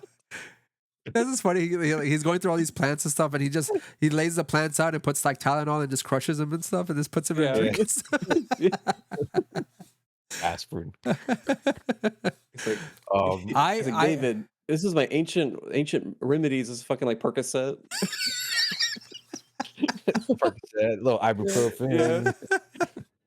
I personally believe that Xian has more knowledge than we're giving him credit for, right? From the man who lives in the sticks, I personally think he has more knowledge than you give him credit for. Maybe. Right? Not all plants are the same, but yes, that's true. The leaves are green. That's right, man. Yeah. So shut the fuck up.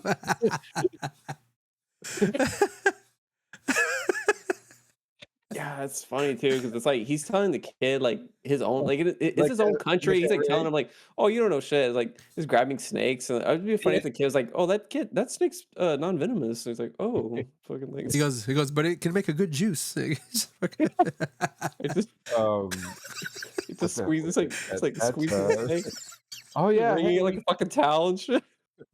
that's it's hey, we use that to what is it? We use that for Brazilian ED. Yeah, yeah. Gives it He does this fucking David with the Boner. fucking hard on shit going in the ring with his fucking dick on.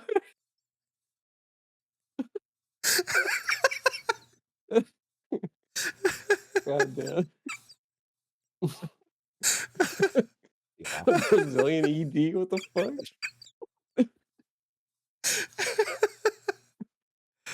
Oh, man. I wanted to say boner pills, but I was like, no, it's juice. He drinks it. Yeah, that's right. Oh man. Oh, shit. Anyways, Ah, again, he gives him this juice, but then he also gives him this mud paste to like rest his muscles or some shit like that. Again, from all this, yeah, like, he covers him in shit. Yeah. You and I were chatting about that, Ray. You were asking me like, isn't mud just shit? Like, yes. I mean, it's not entirely, He's but he rubbing is, crap in his yeah. face. Okay, so Gross. I we're should have gotten an we're infection. going into the after this. Like again, this movie is speeding up. Like the second half. We're already at the Yeah, final man. fight Really with does. David and Eric Martin. Which is good because the first half drags. God Mm. damn it. It really does. Uh, Go ahead. so let me see. I guess we could just talk about the fight in general. Like, there's one instance where I did want to mention before we continue, like as far as like an overall fight scene and how that's choreographed and stuff like that, is that there's points where Eric Maritime, I can see Maritime, it's Martin like kicks David and like kind of knocks him out a little bit, and he does like the running man. I don't know if you remember that, Bryce. Like he does that, and he's like right. doing Yeah. like fucking in the ring. That's right. I remember that shit. I was like, what the fuck? Yeah. When you called it, Ray, I was like, okay. Yeah, I was like, the running man, dude. What the fuck is going Out on? of nowhere. I wonder if he improvised that. That's what I'm thinking, that he may have done that. I mean, what director's gonna be like, do the dance of the day? And like he's doing this, starting to running man. You know what? Right? Yeah. Like we need to do a victory dance, quick. Yeah. Moonwalk. Yeah. What is that We need dance? the hammer time dance. The electric shuffle. Oh man. No. So Shake that ass. Yeah. what are your guys' opinions on this like final fight between Eric Maritime and It's better Cody than Lambert? Kickboxer 2. That's true. I agree with you. Yeah, totally. Much Yeah. better than Kickboxer 2. And as far as the way it's shot and choreographed, because I think this one was possibly what they were trying to do in Kickboxer 2, that is to say something closer to Rocky, because they sort of follow those closer. I think those closer shots. They do a lot more actual, like, what seemed to be like like exchange of. It seems more like classic cinematography, like classic cinematography when it comes to fighting, because like in part 2 we had like those weird shots where they got like close-ups and it almost seemed like wide fisheye, when they're getting all close and like all that kind of stuff, and like and doing these like shots where David looks like he's completely unbalanced. And this one, like I said, like it seemed like he trained a little bit more for this, and his form as a Muay Thai kickboxer seemed a little bit more fleshed out than it was in the second movie. And that's just my personal opinion.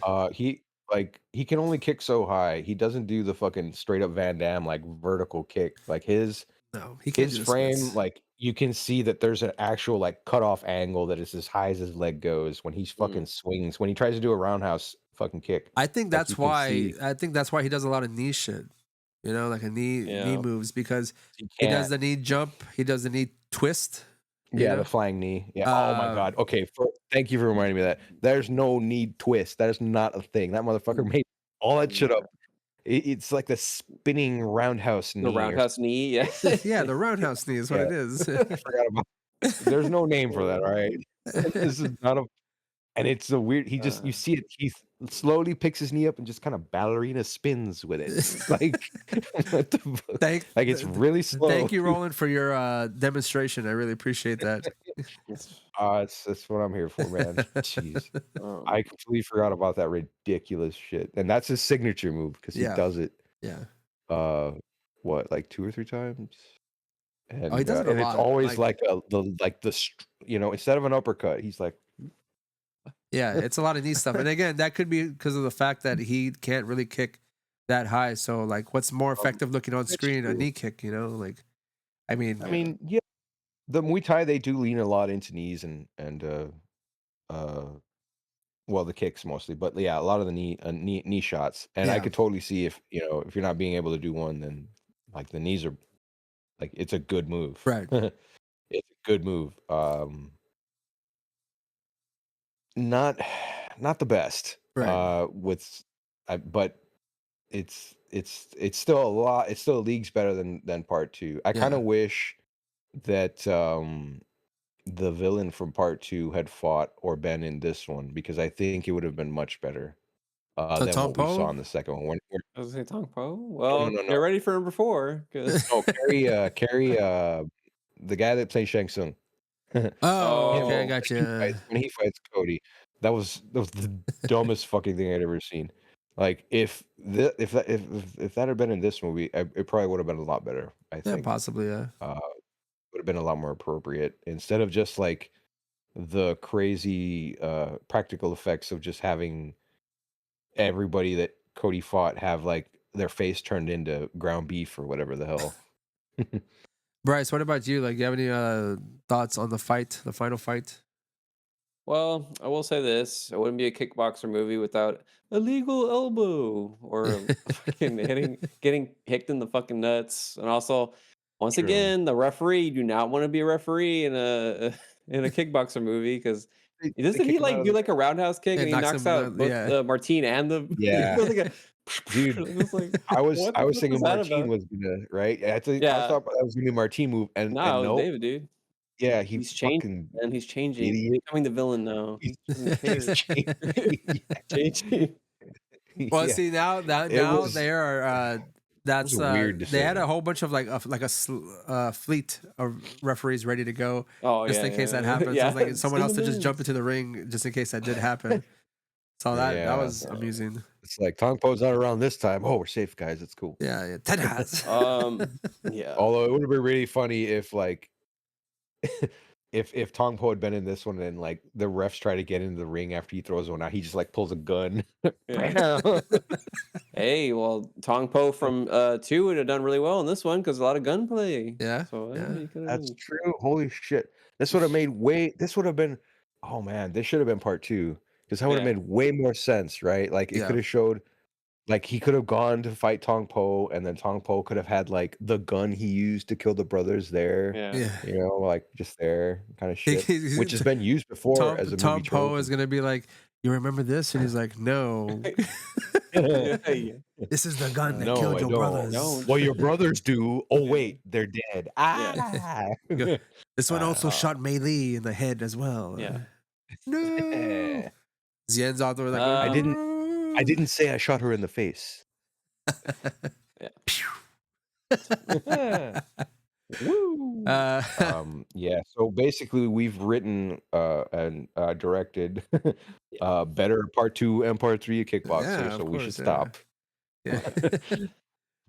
I will say that the choreography is better, yes. The only thing the only problem I have with it is that like all really that bad. stuff.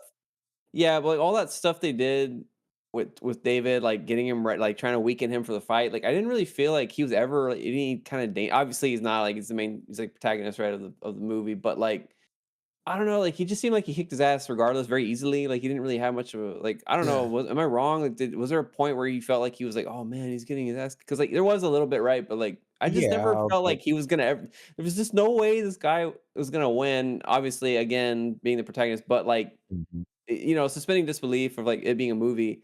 I just never saw that Martine guy as a threat against David. Like for one, I just felt like he was just too small compared to David. Like, he was ripped, but like David's a much bigger guy than him.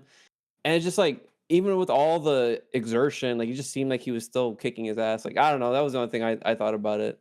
Because, when he would fight Tong Po, the second one, he got his ass kicked quite a bit. Yeah. That one, I felt like, oh shit, he's getting his ass kicked. Like, this one, I just didn't feel like as much. But the choreography was done much better than the second one. That's for sure.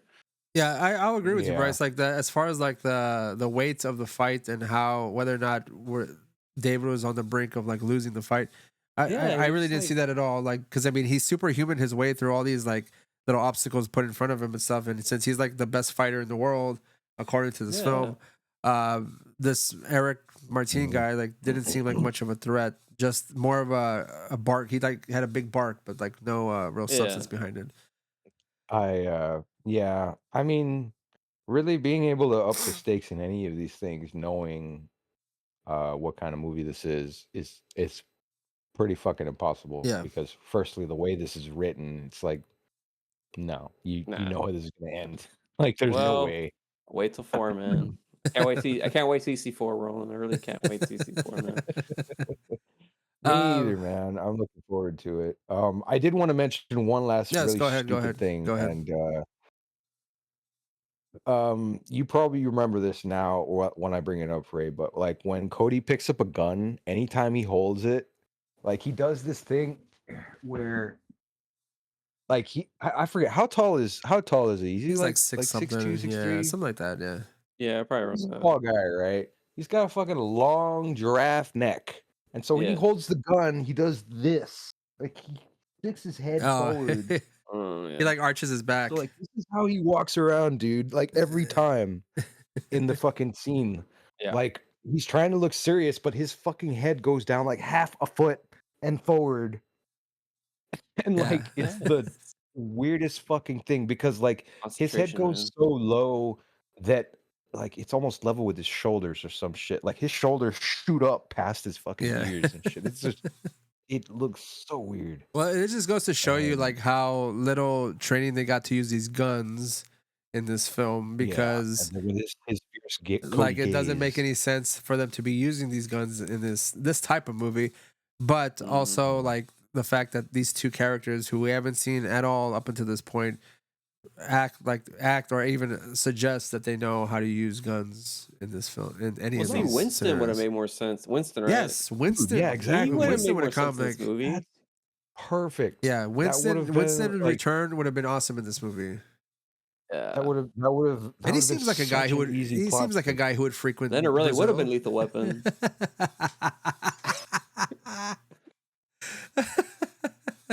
Look at that. Winston, he could do the whole Danny Glover thing with his fucking machine gun. Yeah, stretch his shoulders, stretches his neck. Too old for this shit. Yeah.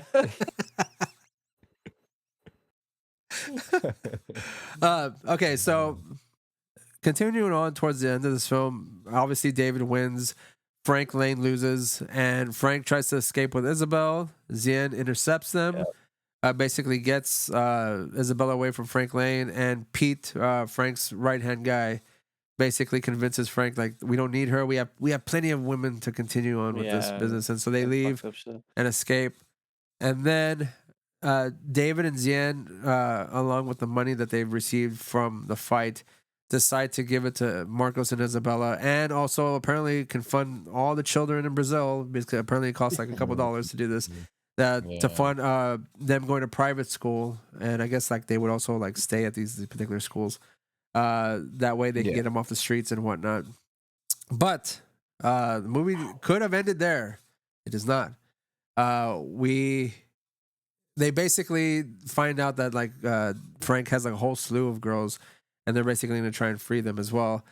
So they go over to Frank's place. Frank is distraught because he's lost the fight. He's like, I lost everything. Like, what do you want from me now? Like, you can't take these girls. There's the only things I have to start my business again. Like, I need these real nuts. piece of shit. Real piece of shit thing to say, though. And David somehow gets Pete with his prowess and strength and superhuman abilities to betray Frank. And he uses his intelligence. He uses his intelligence. Yes, exactly. Yes, he's like, you don't like this guy. He's a loser. Pete is like, I don't like this. You remember this? Digging the hole? You remember this? Yeah, you Oh, like You yeah, that? remember right. when this swam? Oh, we're pals now. Remember right? this? Remember this was swimming? Remember the You like water? this? Well, you didn't see that. It was in my mind. But anyways. Kill Frank. Kill Frank. Do it now. Yeah.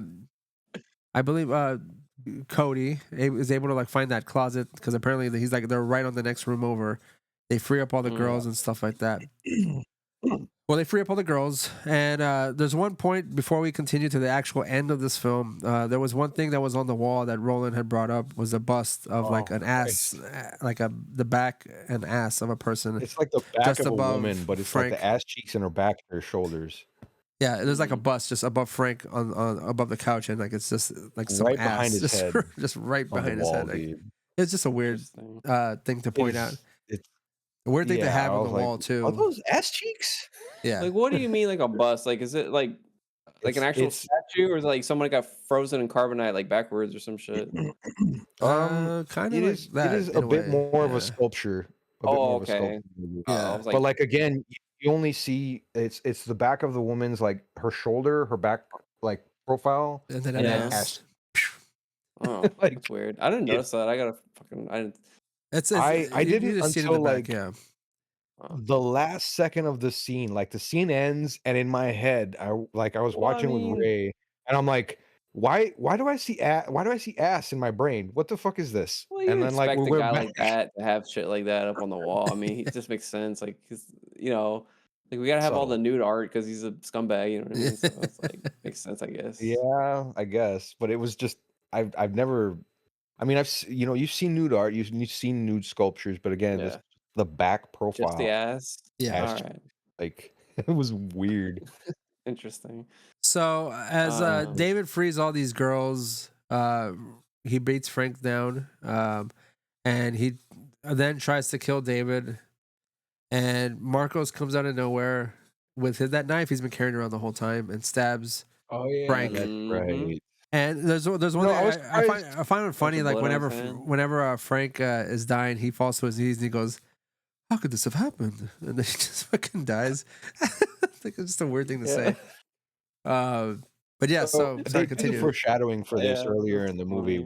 where they tell the kid forgot about like you're that. not going to be happy about killing someone, and Yeah. that's immediately what happens here. The kid is like, I'm sad. Yeah, he's like, "How do you feel?" He's like, "Not as good as I thought it would." He's like, "Yeah." And then fucking Cody's like, "Yeah, killing someone never does." I was like, "What the fuck are you talking about?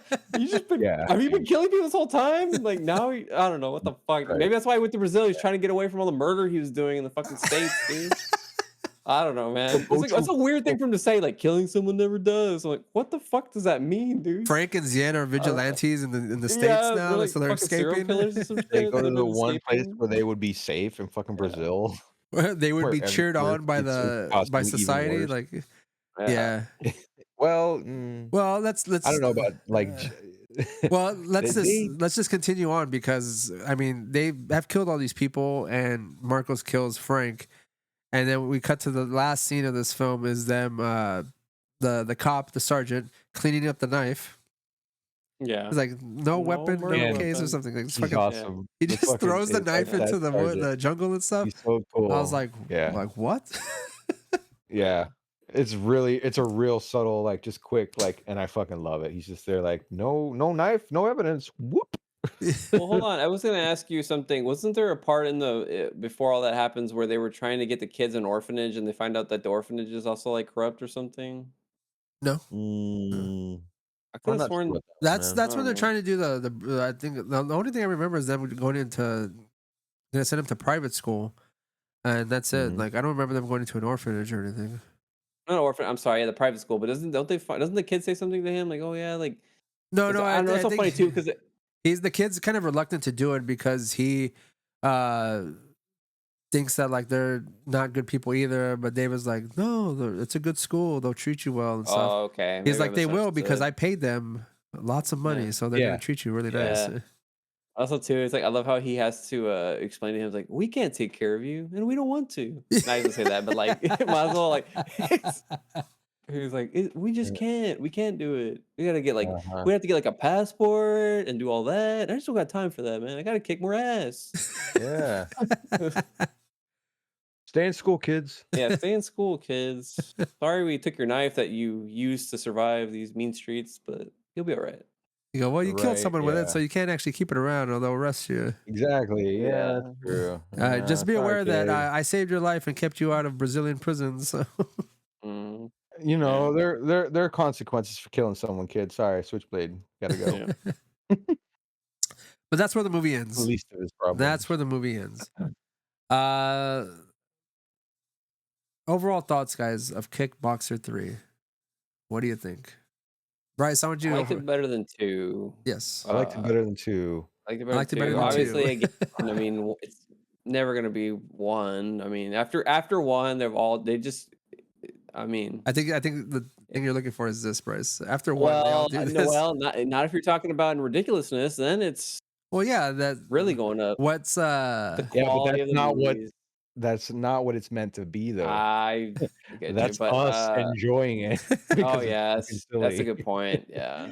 These But fucking assholes didn't do that on purpose. No, I know, man. But you know what? I actually did enjoy it because it's starting to get into the realm of stupid that I guess I can enjoy. Yeah, Like 2 was it stupid, is. but not in a way I like. Like this is stupid, and it's like, and 4, I Incredibly stupid. yeah. So I don't know, man. I do have a bad feeling though that come number 5, it's gonna start going back down again, and the way I'm gonna enjoy it because I think they're gonna start trying to get serious again in 5. Well, Mark Like, Dacascos?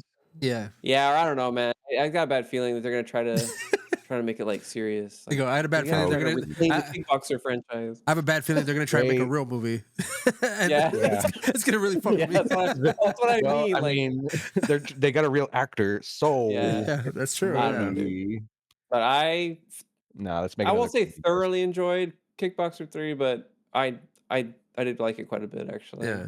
I like how they went and just completely like, oh, we got Kickboxer in the title, but that's gonna factor in very little bit. We're making an action movie here, man. All right. Yeah. They should have done a police procedural. That's what they should have done. Kickboxer, criminal intent. Fucking like,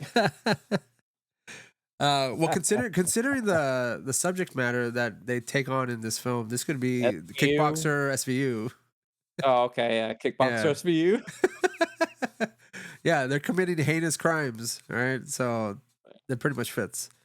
I will say, sure, I enjoyed it more than part 2. Part 2 really tries to kind of give a more serious tone and like make David Sloane kind of this almost humanitarian Zen sensei kind of guy. But I enjoy more so, and even Xian in part 2, like I didn't care for Xian that much because I don't know, like he was just a small character and he kind of like was he was definitely kind of got a lot distraught more as of him well. in this one. We get more Xian, but he's like more comic relief in this in a way. Yeah. But I mean, he does lines varied way too much. He does either go good or trash. Well, he does like some good old school Xian from part 1 type of moments in this movie. But I do enjoy the more buddy comedy thing, and I enjoy the fact that it kind of takes a different turn with all the action and whatever the fuck that they're doing. But yeah, I mean, I enjoyed this more than part 2. Obviously, like you said, Bryce, there's no way it's going to be part 1. But tonally, I did enjoy this movie more. What about you, Roland? I did enjoy the latter half of this movie. Once the pacing picked up, the ridiculous gun scenes, Yeah. the absolute dog shit dialogue. While I did think the fighting scenes were better, again, absolutely nothing on Kickboxer 1. Yeah, of course. I still think this is like a made-for-TV movie kind of thing. Well, And this is straight to video shit. This is exactly what it should be. Like, if I pop this, if this never showed up in theaters and I just saw it on the shelves in a video store and I popped this in, this is exactly what I would expect from this type of movie. What you're paying for, man. As much as I enjoyed the terrible parts of this movie, I hated the first half of this. I hate that he went full Cody. It's annoying as fuck. I like that he went every full time Cody. I see him shoot that Well, ass then look. you will probably like 4. Yeah, he gets rid of that. Yeah. Every time he shot that vapid ass fucking look that looks like he's just got absolutely nothing between his ears, I cringe so hard. I wanted to skip I wanted to mute it. Fuck. I wanted to watch something else even. I couldn't even fucking do You know, that. it's probably a good thing that I was watching it with you, so we could watch it at the same time, because you probably would have had a difficult time by yourself watching this movie. Yeah, Yeah. I would remember even less than I do now, and that's because I've got you guys here helping me. Have you guys? I did like this movie. Don't get me wrong, I did like it, but holy shit, it takes a little bit of time to warm up to it. Yeah. But when you do, yeah, like I do like it a lot. It's just fucking silly trash. It's a silly movie, yeah. Mm-hmm. You were gonna say, Bryce, what were you Bryce? saying, dude? Well, I was gonna ask you something. Have you guys seen Kickboxer 5? No, Not I've yet. seen clips of it. I haven't seen Are you familiar? Do you know what the story is on it? I don't want to say it on. I know here 'cause something we're about a still recording, retired kickboxer thing. That's all I know. Okay, That's all I know. That's all I know. I want to go into it more blind than I went into these fucking movies. Okay. What we're gonna get into now is doing a quick rating of like the consensus rating of what this movie is. So on IMDb, this movie has a 4.2 out of 10. And again, we go through the headlines. Not too bad. Yeah, I was gonna say. Yeah, not the worst, right? I'm gonna go through some of the review headlines for some of these reviews here. So this one gave it a 5 out of 10. It says war and what it's good for. I saw that one. Oh, It says wow. Sasha Mitchell reprises his role as David Sloane, who has since number 2 become a bona fide kickboxing champion, who flies to Rio to compete to defend his championship. However, along the way, he decides to take down a prostitution racket and does so without hardly breaking a sweat. Yeah, that's true. I mean, yeah. 3 out of 10, not as good as the first, second, or fourth film. Wow, this person puts it really low. This one gave it a 3 out of 10. Let this trilogy be over with. Oh, I forgot number 4 and 5.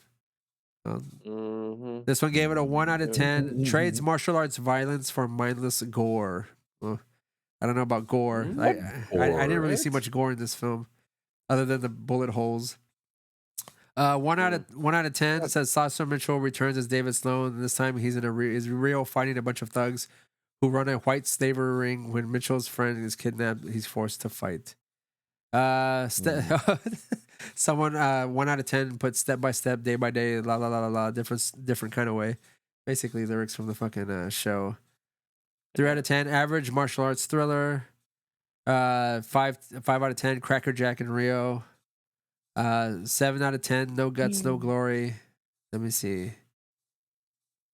Someone gave it a 10 out of 10. It says, I'm a champion kickboxer and I'm Rambo. Yeah, buddy. That's what they put. Yeah. 10 out of 10. Yeah, pretty much. That's gotta be some fucking. Oh, yeah. 6 out of 10, straightforward B movie, but not without charm. Yeah. Yeah, I would say that. That's fair. Yeah. I don't know about B movie. Maybe I'd give it like a D, but D movie, it's got some charm to it, you know, like it's got some merit to it. B movie in the sense that it's like, you know, unknown actors or whatever. This one we're all like right in consensus with this person. This one gave it a 7 out of 10. Not as good as Kickboxer, but much better than Kickboxer 2. Yes, that's exactly what we said. I think that's the funniest description for a sequel. Better than Kickboxer 2. Better than Kickboxer 2, yeah. Yeah, Kickboxer 3, better than Kickboxer 2, yeah. Jesus Christ. So the next one, yeah, it's gonna be better than Kickboxer 2. That'll be the title in the thumbnail. Kickboxer 3 review, better than Kickboxer 2. Well, when your sequel is like that big of a dip, like you can only go up from there, man. I mean, that's all you. Well, that's why you go like real ham on it. You know, once you try to make a real sequel to Kickboxer and it doesn't work out properly, you just ham it up. That's pretty crazy when a franchise like hits rock bottom immediately with the sequel, and then they can kind of go up on 3 and 4. Right, you got nowhere to go once you hit rock bottom. Once you're at the bottom of the barrel. Jesus. That's a good point. Yes. So I mean, we've kind of like gone through some of the other points of. I mean, we can't really incorporate. We've talked about a little bit of how things would change depending on who's in this film, like. But But I mean, I don't think it's fair enough to like put Jean-Claude in there because I had already predicted that he died in the second one. So at this point, Sasha Mitchell and Xian are doing the body comedy thing, which I think is kind of fits into like whatever they're doing with Kickboxer 3. Again, when we get to Kickboxer 4, it's a drastic change again. But I wish they had. I wish they. This is the kind of the movie that they should have kind of stayed with and been more actiony as it went along. Because in the next one, they try to abandon all that and go full like fucking quest and blood sport, you know. So, and even Mortal Kombat, if you will, like they try to do all that shit. Yeah. So, but they keep the sex slaves. They keep the sex stuff in there. Yeah. We need to like really lean into this whole sex thing too. Yeah, we need to even more so. Just a quick regarding the sex scene. Like whenever I saw it, like again, it's kind of slow, and it's like this takes its time. I'm just like, this is strange, like that this is happening. And at some point, you see the girl like pinching the guy's nipples while she's like writing. I was like, what is fucking going on in this movie, dude? Like it doesn't make any sense. Why are you doing this? I'm actually wondering if it was meant for just like. You think it was meant for like Cinemax release? Yes, like, absolutely. Like, exclusively. Yeah, maybe. Probably it's a Showtime movie. But here's the thing: is that like if Salman King's Red Shoe Kickboxer. I mean, this is the Red Shoe Kickboxer Diaries. Yeah. To be fair, like Bryce, when I was watching part 4, and again we'll get into that when actually we do talk about part 4, that the way it looks tonally and all that kind of stuff seems, if you're familiar with Cinemax from back in the day, After Dark, dude, it's exactly like that. It's exactly like this. Yeah. If they would have put one more sex scene in there, it would have been full on like Cinemax, dude. Like softcore porn. One more scene in there. Just one more scene. That's all I need, really. Well, dude, they already had threesome. Like when that happens, like it's wild, dude. Like what? But like it didn't make any sense like, for that to happen. Like I don't know anything about cinematography, man, but like like what you were saying to me, because like, even like the color grading, like just the, if you want to call, I don't know, like the lighting in the movie, it gave it, you know what I mean? Like it had that feel of a Cinemax After Dark movie, and that's kind of one thing too. Like a lot of all the Kickboxer movies, which again they have different directors, I'm assuming, and cinematographers, but they all have like wildly varying like tones of like how the film looks and everything. So before looks drastically different to me from all of them. Yeah. Now I don't know if it's just the era it came out, but I don't know, man. But but yes, like everything is drastically different. Like I said, like in part 1, we have like more. It seems more like soft, like an actual like it's soft, like soft light kind of. You know, like if they're always in the sun. It has almost like orange, yellow kind of colors to it. You know, like even in the fight scene, like the light, the fire, all that kind of like gives it less daylight, more soft orange colors and stuff like that. Right, and it definitely hides the Poe a lot better. Yeah, for sure. Jesus Christ. But in part 2, we have like they're in the city, a lot of more blues and like dramatic colors and stuff like that because, of course, whatever happens to the kid and all that and whatever, and even in the fight scene. We have more of those darker tones, especially with all the blood and stuff. They try to like accentuate those things, but it's always not done like the best, you know. But and in this one, it's brighter colors. You know, they're in the sun all the time, and you know, even with his kickboxer uniform, he has the red shorts and stuff. Gives him more of a presence in the ring this time around. Because the last time he just wore like some it looks like some sweatpants or some shit. It looked like he was wearing windbreaker pants or sweatpants. But that seemed more in line with the kickboxer Muay Thai kind of like a style. Because if we look at all the other films, even in the first one, like that's the kind of getup that they wear, and that's why I said he has more of the physique and the form, and now the costume of a quote unquote. I guess traditional Muay Thai kickboxer. Muay Thai fighter. And I'm saying that very loosely because I mean the authenticity of these films and how they carry on through like the traditions of like authentic Muay Thai martial arts. Hey, well, in 4, Poe brings back out the headband, dude. He's trying to bring in that ceremony again, dude. He brings that orange thing out. Yeah. He tried. Ready for the kumite. Yeah, but well, like I said, I really can't wait to talk about part 4 because that movie just goes like strange. One thing that I wanted to Alright. talk about, I mentioned whenever I did introduce the movie, is that I was watching it on Tubi. It's free on Tubi if you want to check it out. It classifies Kickboxer 3: The Art of War as action, sport, and thriller. And when Oh. Roland was watching it on Prime, they gave it a Fantasy few. adventure.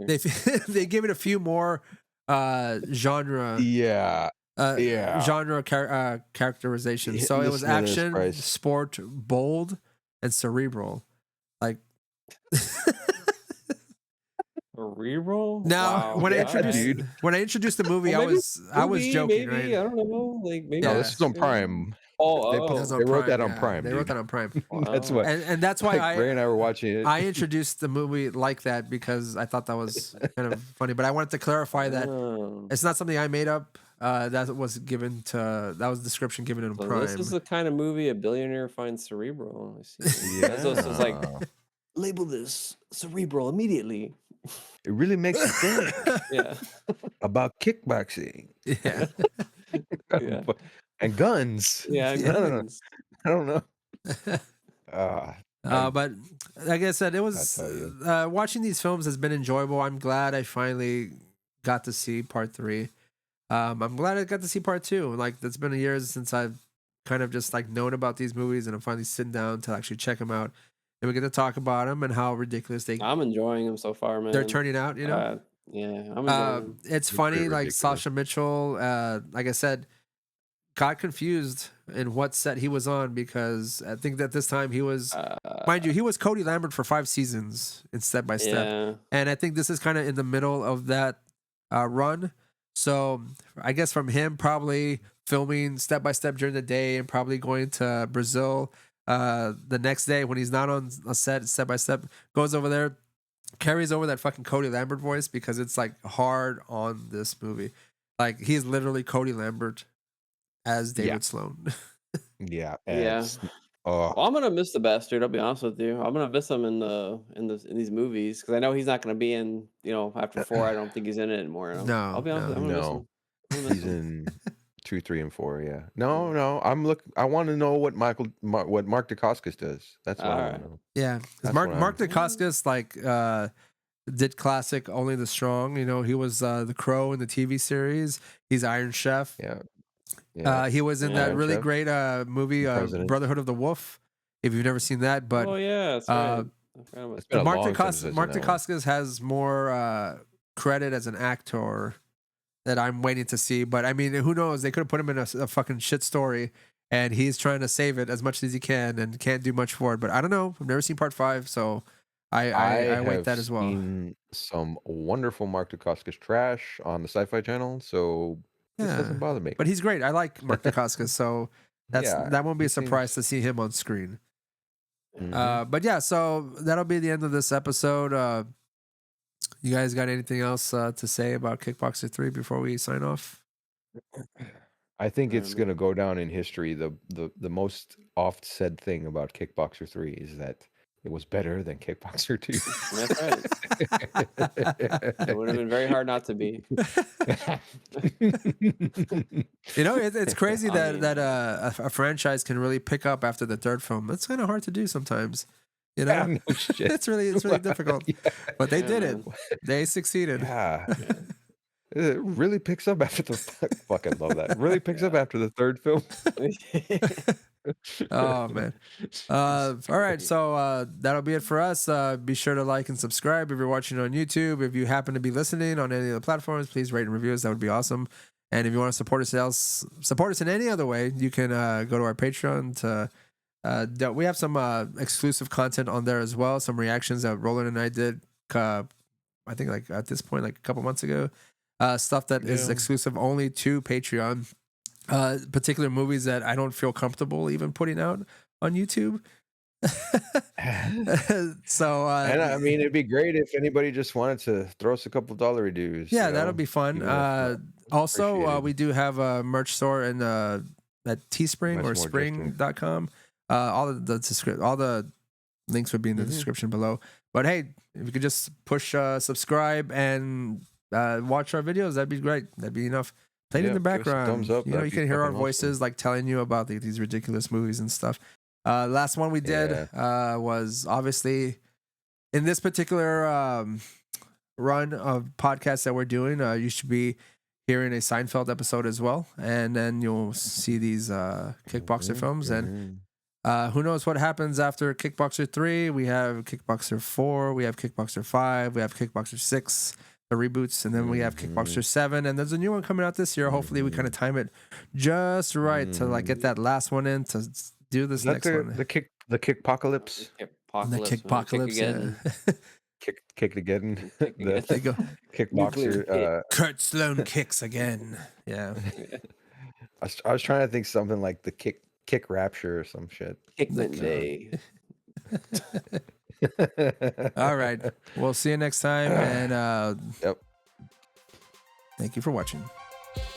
So yeah.